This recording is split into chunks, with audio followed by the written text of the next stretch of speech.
Life brings you with a lot of choices, and so does the business environment. You need to be very careful while making funding decisions. We are doing reading 29th Sources of Capital, and this is the last LOS. LOS D requires us to evaluate the choices of short-term funding. So in this video, we'll try and answer these three questions. First, what is short-term funding and what are its sources?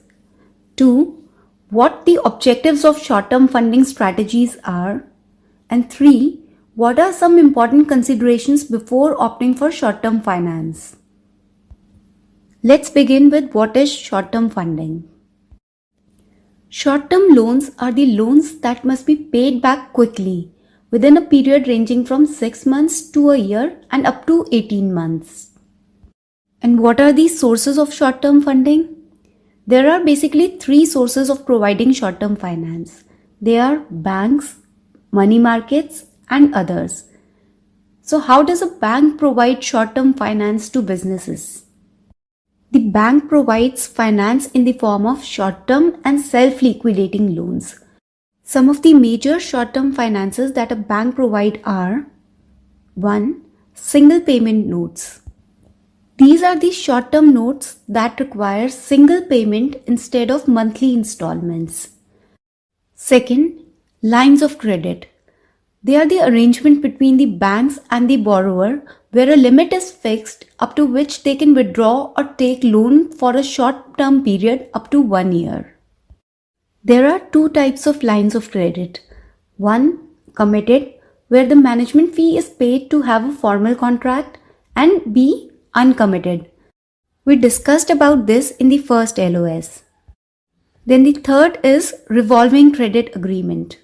This is a slight longer line of credit for a period higher than 1 year. Then the fourth is banker's acceptance. It is a contract for future payment or a time draft which is accepted and guaranteed by the bank. And last, we have the factoring arrangement. Factoring is also an arrangement where we discount the bills receivables with the bankers against the payment of a factoring fee. If you recall, we also discussed about this in the first LOS. Moving on, the second major source of short-term finance is money markets. These are the markets where highly liquid instruments with very short maturities are traded. The most common money market instruments that are traded are commercial papers. Then we also have other sources of short-term finance such as asset-based loans, which are non-bank financed loans backed by collaterals like accounts receivables and inventories. Now the second important question is, what are the objectives of short-term borrowing strategies? Before going for the short-term funding, a company needs to consider these factors. 1. If the company has sufficient capacity. The amount of funding should be enough to suffice the needs of the company, and that it should not have to raise funding every time there is a need for fund. At the same time, there shouldn't be excess unused funds lying idle with the company. Second, there should be sufficient sources of funds, and all the funds should not just come from one source. Third, the rates at which the funding is raised should be cost effective. And this is very important. Moving on, the third important question is, what are some important considerations before opting for short-term finance? So you need to look into these factors before going in for short-term finance. 1. You need to look at the size and creditworthiness of the organization of both the lender and the borrower. The bigger the size and creditworthiness of the borrower, lesser is the risk of default. And same is true for the lender as well. The larger the size, better are the terms at which the credit is available to you. Second, you should also consider the legal and the regulatory restrictions applicable to the industry involved. With higher regulations come great restrictions, and the lower is the risk involved in lending and borrowing. Third, one should also consider the options available of the lenders, rates, etc.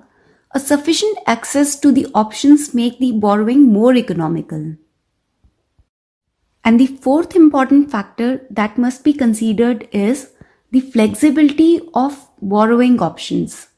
If the borrower provides you with an option to make prepayment or alter the maturity of the debt, it helps in the active management of debt. Moving further, how do we compute the cost of short-term funding? The line of credit cost can be calculated using this formula.